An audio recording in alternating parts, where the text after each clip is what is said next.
welcome to the Money Badger TV show. I'm Dennett, the host and producer. I'm excited to have some Canadian neighbors visiting the area today, and they're in the studio with me. So let me have them introduce themselves, and we're going to be talking all about blockchain, what's going on in Canada, and how it can affect the local community. And also, if people are looking for a career change or looking to get a job, this might be a particularly good episode to watch.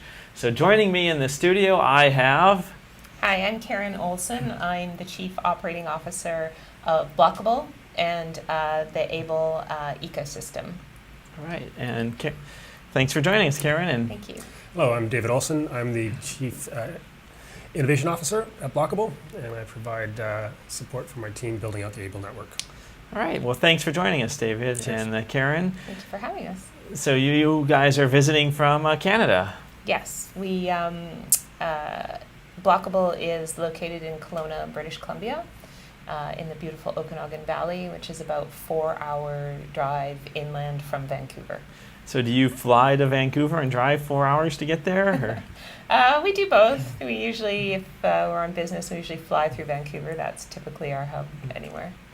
So I'm going to just ask some stereotypical questions. Do you guys have moose and caribous running up there? And well, actually, on the way to the airport yesterday, we saw an elk herd walking. Seriously? We did, which is uncommon, but we did see one, yeah. Oh. And they grow grapes there? So the Okanagan Valley is an agricultural valley. It's world known for the wine, particularly the whites that it produces. Interesting. What's the winters like? Typically the weather is colder than California, but not terribly cold. It will hover, from the 30s to the 50s most of the winter. Fahrenheit. I could give it to you in Celsius. That's all right. All right, and you guys have worked together as a team before, I take it? Yeah, so David and I are a married couple, but we actually met through working together. And then Blockable is actually the second business that we've owned together. All right, well, I wanted to start off with, how did your interest in blockchain come about? So for me, my background is that of a recruiter. So I came from an HR recruitment background and spent a good chunk of my career there. Back early last year, about this time last year, my former employer, Eric Simmons, and I were talking about how to solve some of the problems in recruitment. Yeah. I had gone on to be Chief Operating Officer of an AI company. And in that we, in our discussions, what we realized is Eric has tight ties to the Ethereum community through some personal friendships. And we started to talk about what blockchain could do. And we actually first thought about recruiting for blockchain. That's sort of where the origin of everything came from. And then what we realized is that we could actually use blockchain to solve many of the issues that are plague the recruitment and HR industries. So you have a background in HR, and you're looking at this new upcoming, I don't call it an industry, but a new upcoming technology of blockchain, and you're seeing that, okay, there's going to be a large group of people shifting into this technology and learning about it, and you're kind of looking at how can we gear up to help people be prepared for this, and then the idea hits you, Ethereum is this open source block code, maybe we could actually use the blockchain as part of the recruiting tool? Yeah, so I guess the way to answer that question is it's evident that blockchain and the technologies that underpin it are transformative, and they're going to transform information flow. Similar to what we saw in the late 90s, we're going to see the next wave of transformation come with the blockchain. How personal information is dealt with, obviously, is a big piece of the recruitment puzzle, and so we see a natural fit for how those things can work together. And then also we realized that the economics of recruitment, it's very heavily weighted towards either agency or recruiter. And there isn't sort of a fair play across all of the actors in the system. And what blockchain does is it enables the individual to benefit from their career path and their career history. It also supports those who are supportive to that individual or the professional to benefit from it as well. So the way our system, it has a bounty program that works across the actors rather than just paying out large sums to one actor in the system. Okay, so I gotta ask, how does blockchain help? I mean, blockchain, do we want to even back up a little bit? What is blockchain? How would you describe blockchain for a viewer that's not familiar with it? And how is this new technology, I mean, how's it gonna be something that will help someone looking for a job? Cue me. Well, a blockchain technology is a distributed ledger over a whole series of computers. So what it does is it decentralizes information, meaning that what we've seen in terms of the exploits on, say, Equifax and a number of our trusted authorities out there, it reduces some of the problems associated with that. It eliminates trust. So it becomes trusted by eliminating the concern for trust. And this is what was originally introduced on the Bitcoin blockchain. Right. The trustless, decentralized technology. Anonymous as well. Which was originally designed for money. It is primarily a cryptocurrency. But you're looking at not using it for money, but how can we use this for fixing a problem in HR? Correct. So does HR have a trust problem? A significant trust problem. Okay, so you're looking at using the blockchain to solve the trust problem. In some regards, yes, we actually see the ability to securitize information and also to provide different mechanics for building trust among your peers. So that's the bounty part that Karen was pointing to. So if you support me in my career path and refer me to an opportunity, you've been part of my success story.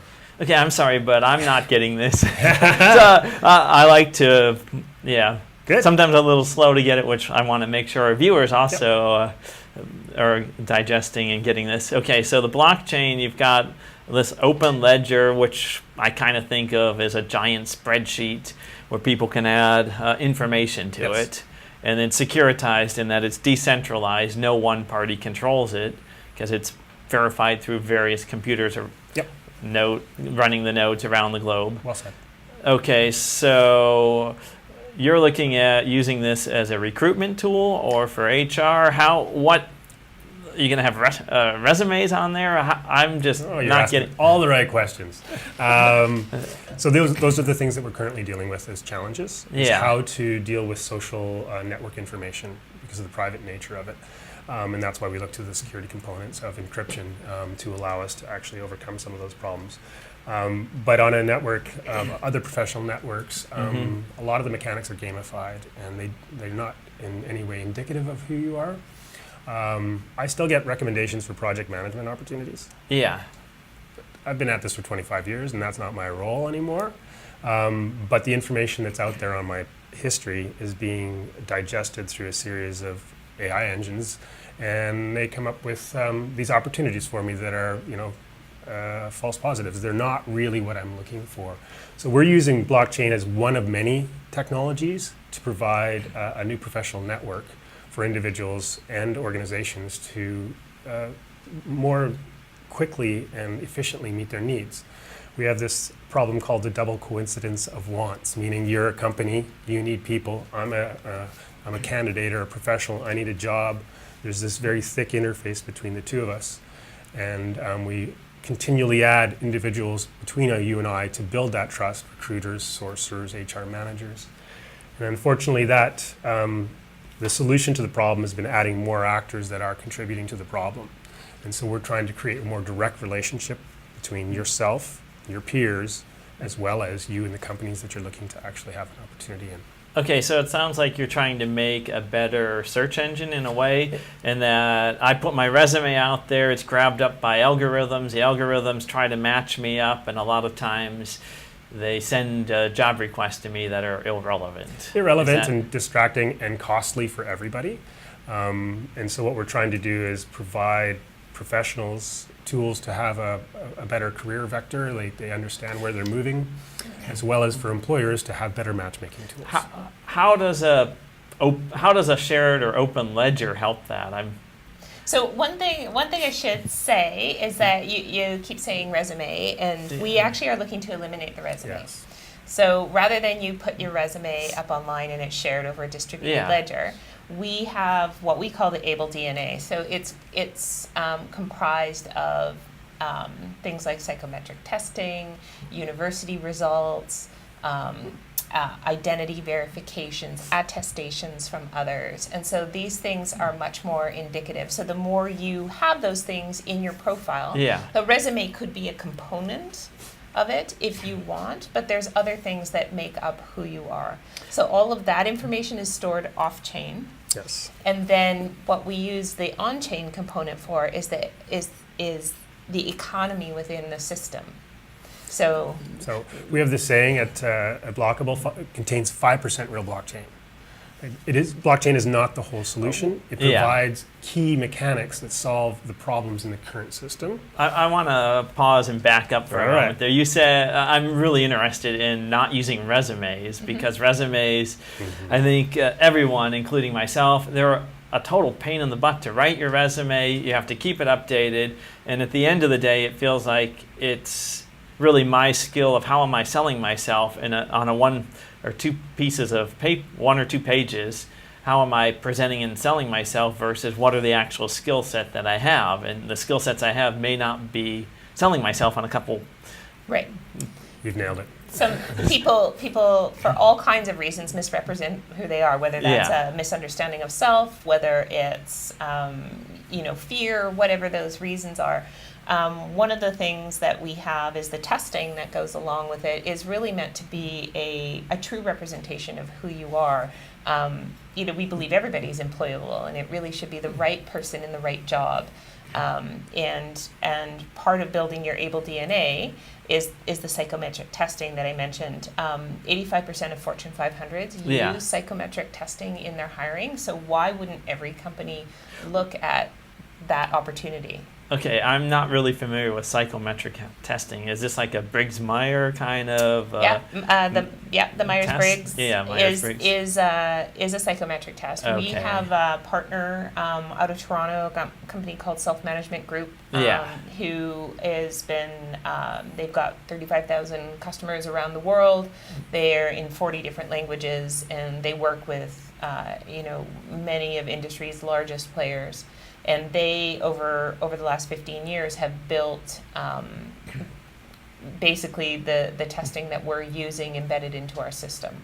Okay, so sell me on what will the future of job hunting be like for the ones that are just in elementary school today when they grow up? So they'll never have a resume. They'll take a test and they'll have their school results, and this will all be on the blockchain, and then they'll go to get a job and it'll perfectly match them to their natural talents that have been shown by what they've done on these tests and what the school they've gone to and what they've accomplished. Bingo.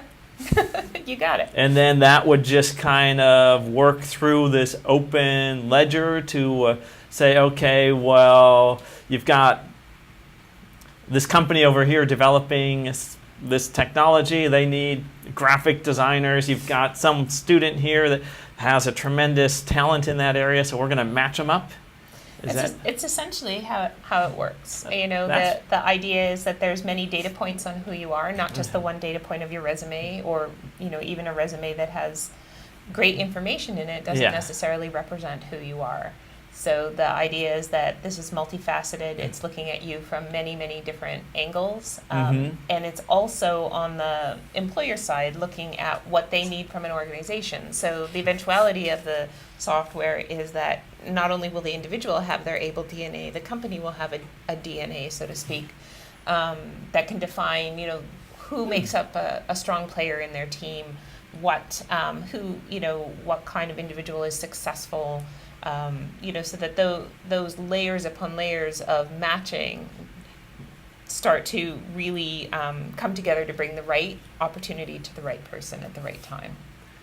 And now you need to use blockchain for this because of the quantity of information that you have on the ledger, the security of some of this being private info, some of it being public. I mean, I have my public profile on LinkedIn and these other social network sites that I want to share with people so that they understand who I am. So, Yeah.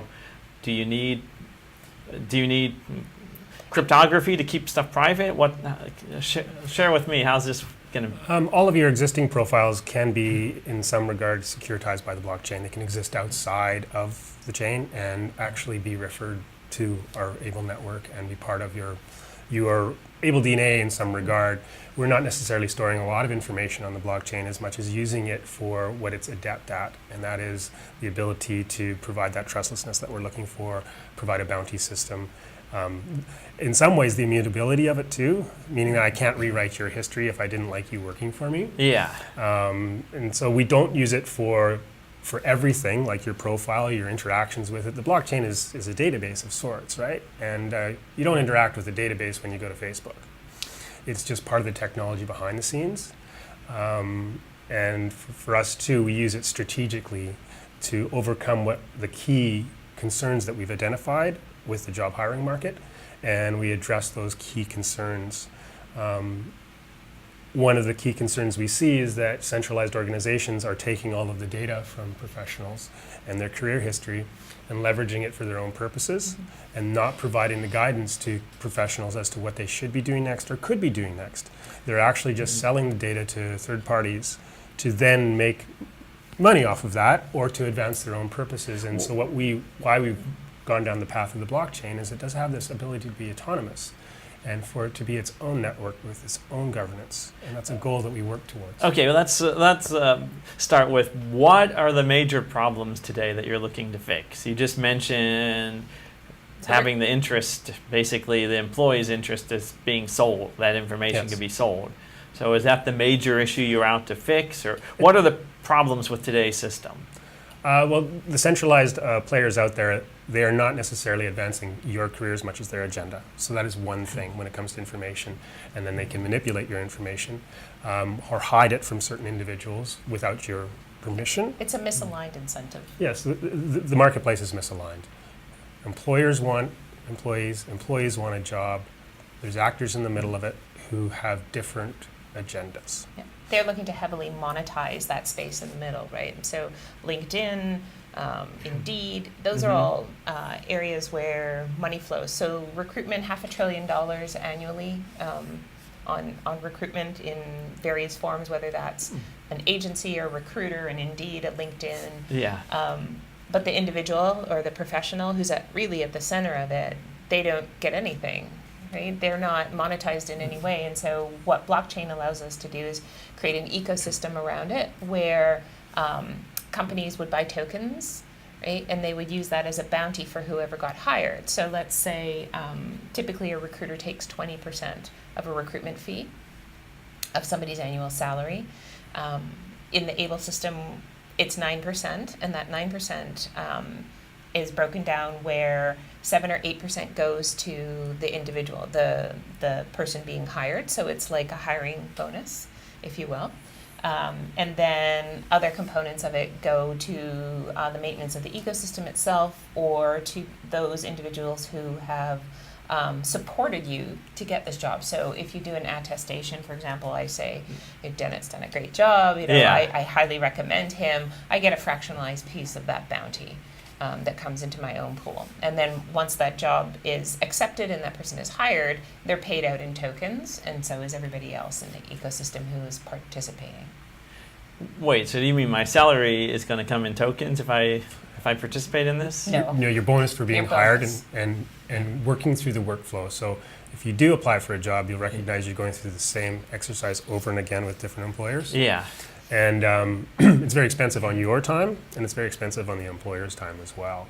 And we're trying to reduce that time and actually reduce the costs for the employers while increasing the benefit for the actors in the space, meaning the professionals, to support each other and to actually be honest about who they are and get rewarded for that honesty.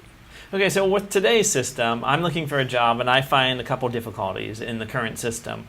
One is there's a repeated requirement through a lot of companies that I have to upload my resume. Sometimes you have to manually enter a lot and fill out your name, your address, your email, set up a password, and I'm just applying for a job. And so all of anyways, that goes away. I have to spend a fair bit of time for each job I'm applying on stuff which I don't know how much value it has. And that's the part that we're trying to eliminate is you don't know what you're, like it's a scattered approach, right? Yes. And you don't get there's no feedback loops for you. No feedback. You don't know if anyone reads it. You don't know if an algorithm scans you out. And so the blockchain does provide us the opportunity for communicating with the community in a transparent fashion as to what those mechanics are. Yeah. And you are getting paid to play if you do participate. And the integrity of the network will prove the value to all the players. And that is one of the challenges that we have is to build that integrity into it in terms of the transactions and those feedback loops. The current feedback loops are mostly ads. Okay. So on the other side, I put my profile, I get LinkedIn, I maximize my profile, and then I can apply for some jobs directly through LinkedIn. So isn't that an efficient system? Have you What happens to your resume? Where does it go? Well, like you said, you're gets not using your resume as much. You're just using the information on LinkedIn. So they're kind of trying to move beyond the resume already, aren't they? Well, LinkedIn is basically a digital representation of your resume. So we're looking for different KPIs, key performance indicators for career paths and for teams as well. And so when we point to the psychometric data, that's one very large dimension that we see missing in most systems. And those tests are taken, but they're taken farther down the line in terms of the workflow for hiring. We believe that having more information up front will allow ourselves and others to build sophisticated AI engines on top of this network. Okay, so we're here in Silicon Valley, and there's been some large, I don't know if lawsuits, there's been some large cases where people think that diversity, and some of it's, maybe the diversity is in mindset. So are you going to have it where a company is all going to hire people with certain profiles and scores, and therefore they'll lack diversity? It's actually the opposite. So the system is neutral, right? It doesn't understand, it's not built to understand the color of skin or gender or those kinds of things. It's meant to look at potential and look at capabilities. And those are the only things. So again, it comes back to the right person at the right time. So that, to me, that's one of the great sort of byproducts of this whole system is that it's non-biased. It's non-biased. So you're not going to end up with a ton of people with the same political mindset. You're going to end up with a diversity of talent. Right. It's based on what the potential is for that individual. So if you're going to hire based on the skill, not based upon the potential and skill. And character. So in the blockchain space, one of the things that we recognize is that there's not very many programmers in this space, or coders, or efficient designers, and it takes a period of time to get into this space. So adaptability from wherever you were to where you go next is going to be one of the key traits moving through the creative economy as, say, our daughter or other people move through this. You brought up an elementary student, right? Yeah. So what is their experience going to be? Well, hopefully it won't be grinding against a whole bunch of engines and forms. So you think that they'll grow up to have a digital, what would you call it? A digital, not resume, but they'll have a blueprint of themselves. A blueprint of themselves DNA. that would be on the blockchain. Now, is this going to include performance reviews? Will they get things like details like that get added? If someone writes you up in HR department, is that going to go onto your digital blueprint? Well, the more you fill out your DNA, the more the system rewards you. So I mentioned 9% or 8%. It can be up to that. So the more you have attestations, recruiter interviews, previous employment history, those kinds of things, they increase the bounty. So it's gamified that you participate fully. Are we looking at a new area for attorneys to open up a bunch of different lawsuits on this new hiring grounds? It's good. Possibly. I mean, like blockchain, right? This space is nascent, and there's many, areas that we're looking at to address, and none of us can see into the future per se. But we are trying to build this in a way where the professional is at the center of it, and their concerns, drive how the product is being developed, and that's part of our methodology, is making sure that we are talking to the market. And the consumer, very tightly as we build this out to make sure that those things are addressed. So you're looking to solve a real world problem, which is how do companies hire the right employees, and how do they do it in a more streamlined fashion? Right. And you're looking to how can you utilize the blockchain to help solve this problem, but in turn the problem that's being solved, or it's going to help to fuel the next generation of people to solve, or an innovation that will be needed as people need these skills to work on blockchains.